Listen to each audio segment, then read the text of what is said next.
But I believe, God, that a word from God that will transform your life and my life, the Lord will speak to us in the name of Jesus. Can I hear somebody say louder, amen? Turn your Bibles with me to the book of Prophet Ezekiel, chapter number 22. I will read verse 30 only. Ezekiel 22, verse number 30.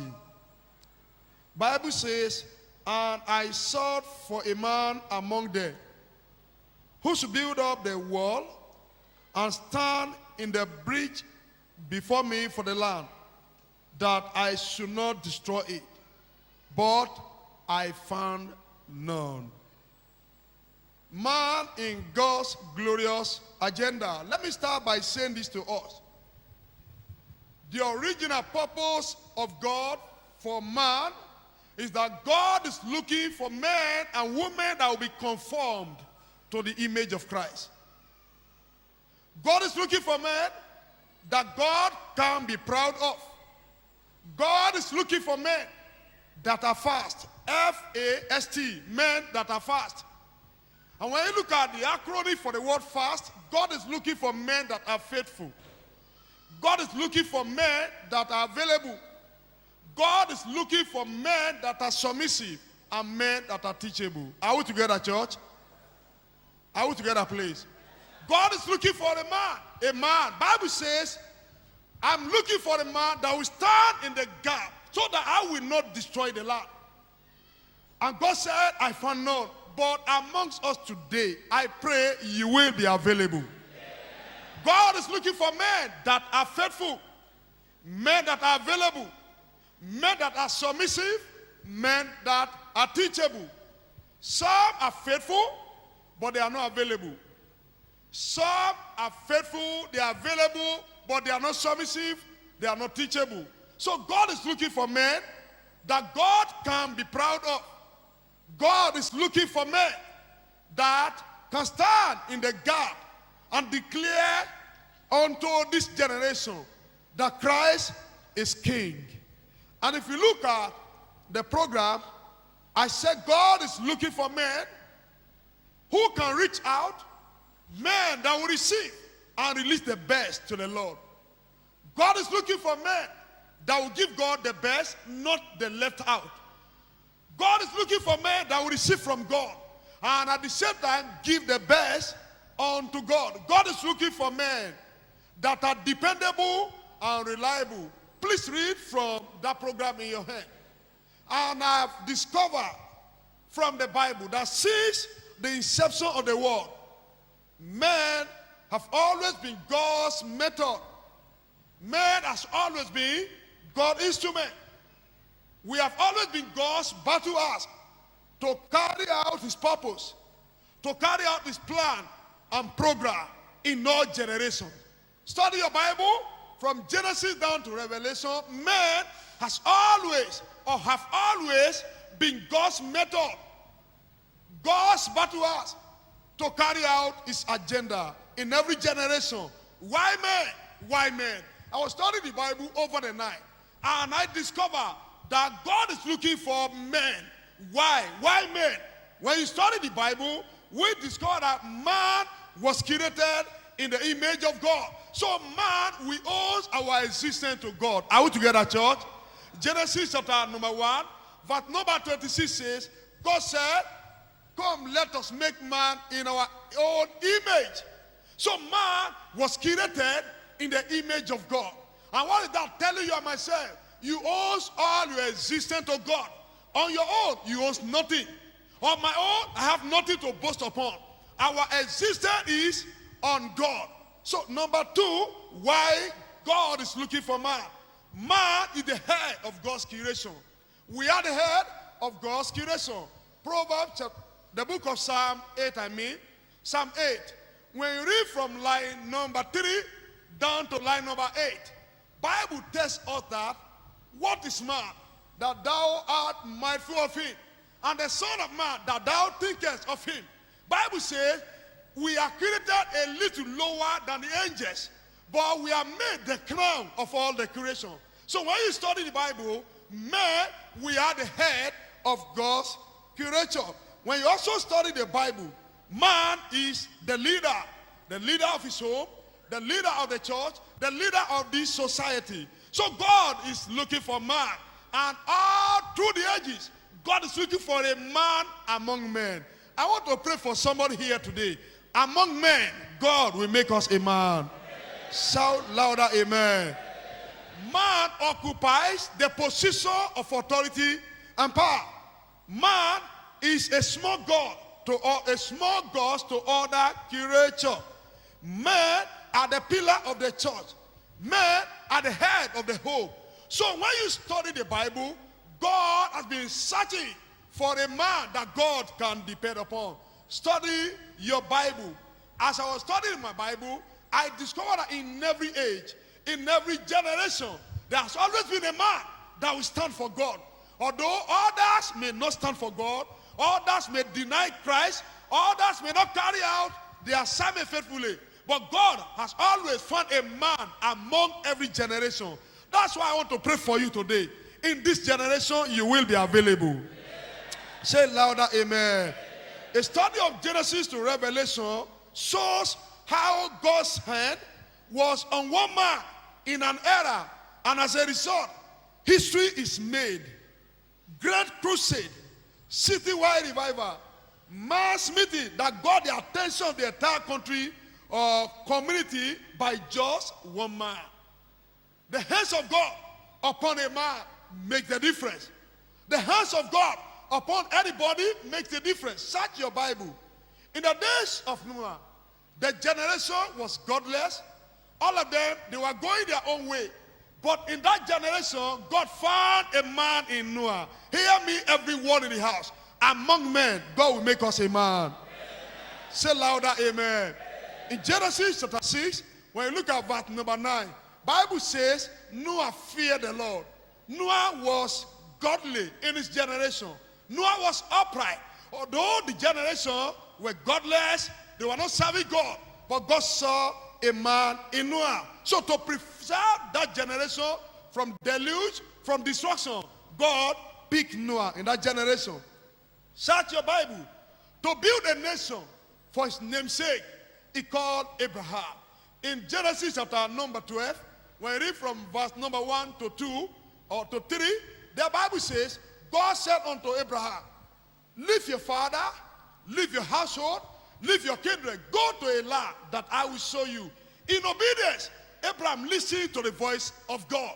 And through that man, the nation called Israel was established. Why will God do that? God is looking for a nation through whom he can make himself known to the whole world. When you search the Bible further, when the then world will have been destroyed of starvation and famine, God saw a man in Joseph, a man that has or had in his life the Spirit of God. And that man, he gave a counsel that saved the entire world. In the days of the patriarchs of old, God saw a man in Judah, a man to whom the Messiah will be born. Israelite was in slavery. They were in Egyptian captivity. And God looked for a man that he can lay hands upon. God looked for a man that he can pour his power and his spirit upon. And God saw Moses in the wilderness. Listen to me, everyone. You can never work for God until God has worked for you. God searched for somebody among the men in the then world, but he saw somebody in Moses. Who was Moses? Moses was a servant of God. His lifespan was divided into 3. He spent 40 years in the palace, 40 years in the wilderness. In the course of his 40 years in the wilderness, the man learned humility. The man learned how to care. The man learned how to lead. The man learned how to listen, and so on and so forth. Bible tells us in Exodus chapter 3 that the bush was burning, but grasses were not consumed. And Moses said, I will turn around and see this great vision. It was when God discovered that this man had attention for him, that God spoke to him. I've seen the affliction of my people. Brethren, God is looking for male and female that will have time for God. Men that will not be so busy with their work. Men that will not complain. Men that will not be hindered by their wives. Women that will not be hindered by their husband. People that will not be hindered by the circumstances around them. Men and women that will be available for God. May you and myself be one in the name of Jesus. Can you say louder amen to that? Phinehas stood for God, a man among men. In the course of Israel's journey to the promised land, Bible tells us that Balak hired a prophet in Balaam, go and curse these people so that I can destroy them.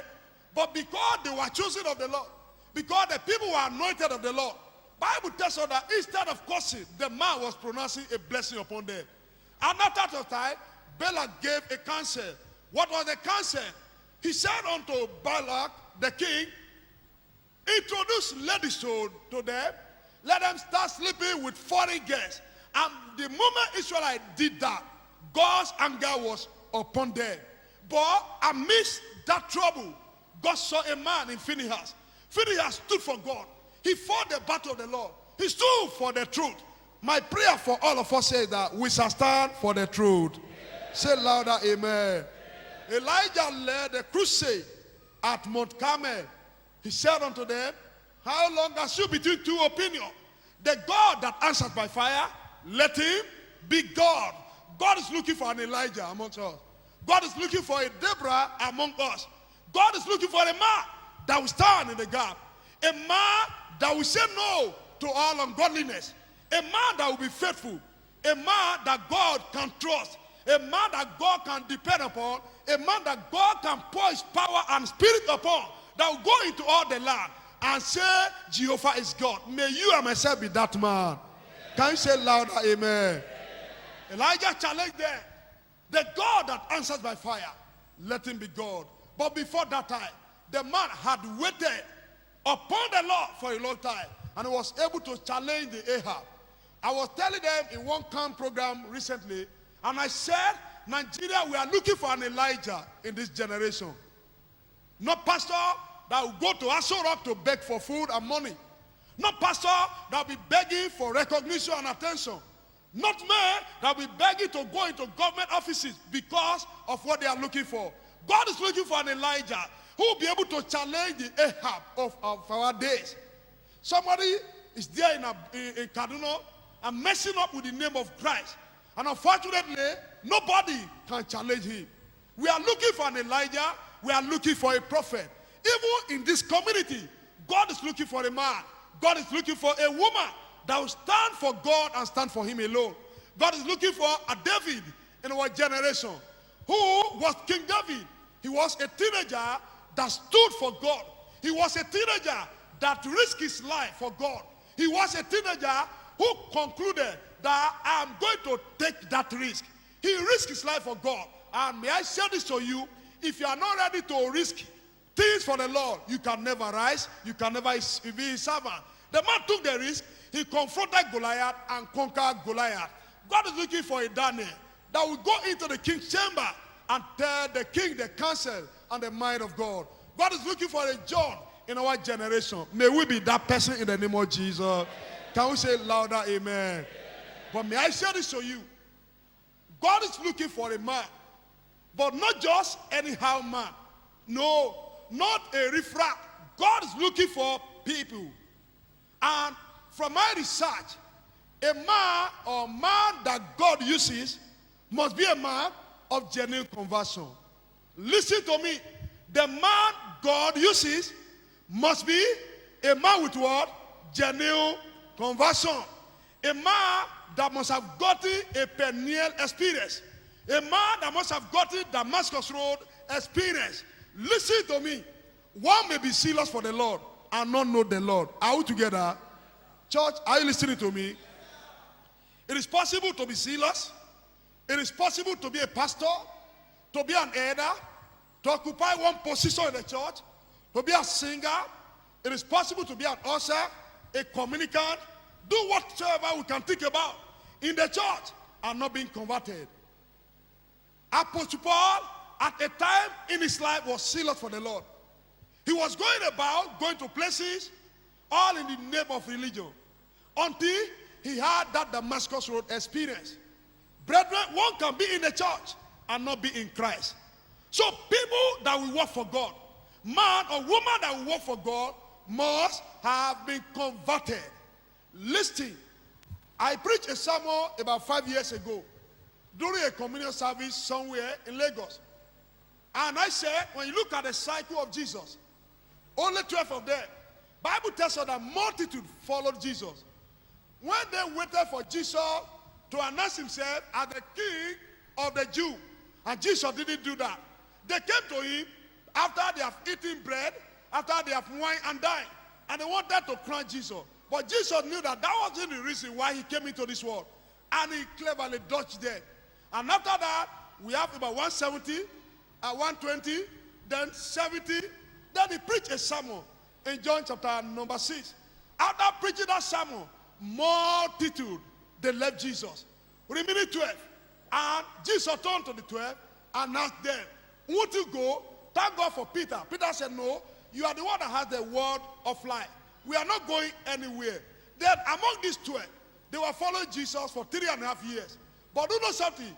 At the end of the 3.5 years of Jesus' earthly ministry, I surveyed the life of the 12 of them. And I saw 5 categories of people. I will mention that quickly, and I will say 1 or 2 things. What am I trying to emphasize? One can be in the church and not be in Christ. One can be involved in activities, ecclesiastical duty, and not be in Christ. Only 12 of them followed Jesus till the end of his earthly ministry. But among them, we have number 1. We have the unbelieving believer. Thomas said to Jesus, until, or the other disciple, until I see the scar in Jesus' hand, I won't believe. He had been following Jesus, but he was an unbelieving believer. Even among us seated here, we have unbelieving believers.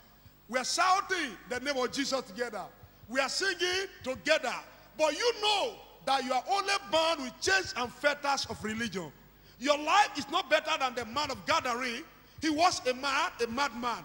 Bible says he was living among the tomb. He was meant to live among the living. But the condition of his life took him to the tomb, living among the dead. We have so many Christians who are alive physically, but they are dead spiritually. So we have the unbelieving believer. Among them, just 12 of them, we have the position seeker. Bible tells us that Peter and John, they came to their mother, Mommy, go and beg our master for us, that in his kingdom, one of us should be at the right hand and the other at the left hand side. So all they were looking for happened to be position. We have people like that in the church. They are in the church because of position. And that's why they will become annoyed when they are not picked for any position in the church. They can even leave the church because of that. We have the unconverted among them. As I was studying Luke chapter number 22, Jesus said to Peter, when thou art converted, feed my lamb. I was asking myself, having followed Jesus for 3.5 years, having seen the miracle of the Lord Jesus Christ, having been one of the inner carcass of Jesus, and yet, after 3.5 years, Jesus was telling him, when thou art converted, feed my lamb. So we have many of us seated here. We are unconverted. I'm not talking about Christian name. We bear Christian name. We attend church services, and so on and so forth. But ask yourself, am I converted? Can you help me ask somebody close to you?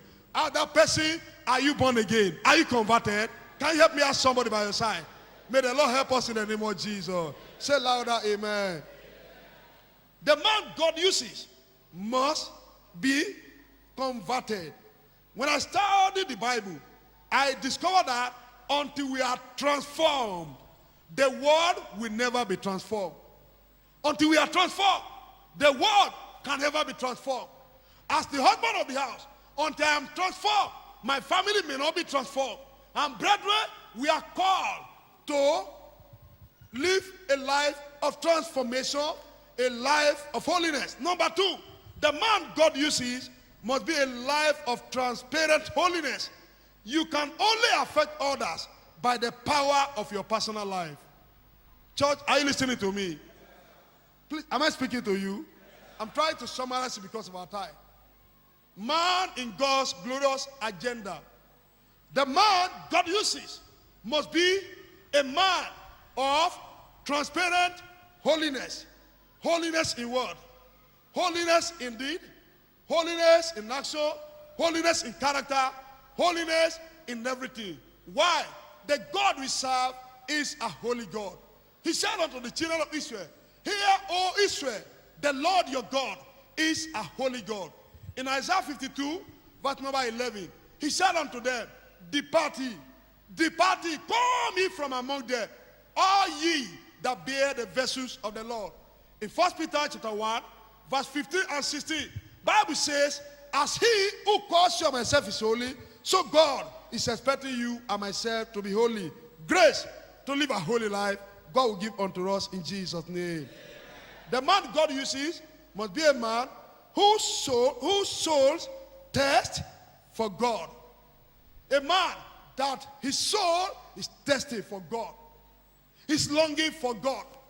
A man that desires God. A man that chases after God. That's the man God uses. He must be a man that has compassion for soul. Compassion for soul. All that Jesus did while he was here on earth, he did it based on compassion. Bible tells us that when he saw the multitude, he had compassion upon them. Brethren, listen to me. Souls are dying. Many are going to Christless eternity. And unfortunately, church, we are doing nothing about it. The man God uses, the woman God uses, must be a man that has compassion for soul. Now tell me, in the last 6 months, how many times have you preached Christ? To your neighborhood, in your place of work, in your community, even to your family. How many times have you preached Christ? The man, the woman God uses must be a man or a woman that has compassion for soul. A man that has the same spirit of compassion as Jesus did. He must walk with order. The Lord will help us in Jesus' name. He must be a man that will love God other than all other things. He walks while others marry. A man that walks while others marry. A man that will walk while others waste their time. A man that will pray while others play. A man that will study the Bible while others are asleep. This is the man God is looking for. He must be committed to excellence. He must be excellent driven. Listen, what we call average is an enemy. And God has never desired average for your life and my life. He desired the best for you. When you study the Bible tells us about the 4 Hebrew, Daniel, Shadrach, and Abednego. Bible tells us that excellency spirit was in them. Even in the Gentile nation, their background became irrelevant. Why? Because they were committed to excellence. They were excellent driven. Brethren, what is the goal of your life? Are you excellent driven? How are you living your life? Or you are just living an average life? Let me speak this to your life. As the Lord liveth from today, the Lord will change your orientation in the name of Jesus. Some of us, we are satisfied with the position we are now. But that is not God's desire for your life. The man and the woman God uses must be a man and a woman of deep prayer life. A deep prayer life. A man that will talk to God before talking to men. I was telling the men of God, the pastor, sometime about 2 weeks ago, and I said, nobody has the right to talk to anybody until you have heard from God. Are you listening to me? Church, am I communicating? Nobody has the right to talk to anybody until you have heard from God. When you haven't heard anything from God, what do you want to tell others? Brethren, the man God uses must be a man that prays and not a man that plays. Many of us, we complain today. We hardly have time to pray. We have time for all other things, but we have no time to pray. My prayer for us is that we will not disappoint God. Can I say louder, amen? God is looking for a man to fulfill his glorious agenda. Let me conclude by saying this to you. The intention of God is that God wants to see all of us in heaven. People from all over the world. People from every language. People from every race. From every continent. From every tongue. God is looking for such men in heaven. But this won't happen until you play your role. Until I play my role. Now if God will evaluate your life, how faithful are you? How faithful am I in the assignment God has committed to your hands? Listen to me. Every one of us seated here this hour, we are stewards of God's resources. We are stewards of God's resources. Whether we like it or not, the owner will call you for reckoning one day. And after giving account, either of two things is awaiting you or myself: commendation or condemnation. But as I'm leaving this place, my prayer for you and all of us is that we shall not be condemned in the name of Jesus. Say louder, amen. In the concluding part of the write-up, hear this. I said God is searching for relevant men to use. May you be that man. Say louder, amen. God is searching for relevant men to use. To build the broken walls, men like Nehemiah. God is searching for men to go and deliver people from the captivity of sin and slavery. Isaiah exclaimed to God, here I am, send me. May you be available. God is looking for men to bring change and progress. Men that will bring change and progress to the church of God, to the community. God is looking for men that will bring people back to God. We have so many apostasy in the church. We have so many backsliding in the church. But God is looking for people that will bring them back to God. That will tell them as Hosea of old. Hosea 14 verse number 4, that God said he will heal our backsliding and love us freely. God is looking for such men. Men that will carry his message and raise people for the Lord. Men that will carry the message of God to everywhere. Jesus in Luke chapter 14, when you read from verse 22, Bible says the master said unto them, go into the street and lane. Bring them into my house, that my house may be full. God is looking for men. People that will raise life. People that will die empty. Are you listening to me? Church, are you listening to me? God is looking for men that will raise people for him. Men that will die empty. That is my prayer for all of us. By the time I die, I want to die empty. By the time I die, I want to look back and see people I have raised. That was the prayer of the great man of God, Miles Monroe. He said, I want to die empty. And by the time the man died, about 3 years ago, 4 years ago, he had poured his life into people. He has raised millions of people for the Lord, generous for the Lord. That is my prayer too. By the time God will call me, I want to die empty. Everything in me, I must have poured into this generation. Brethren, that is the such a man that God is looking for. That's the kind of woman that God is looking for. Not people that will hoard the grace of God. Not people that will hoard the gift of God. Not people that will gather money just for their family alone. People that will raise order. People that will bless order. People that will lift the bodies of order. People that will put food on somebody's table. That's the type of man God is looking for. That's the type of woman God is looking for. My prayer for all of us is that we shall be available. Will you be available? Remain rapturable. The Lord bless you and all of us together in Jesus' name. Shall we rise to our feet?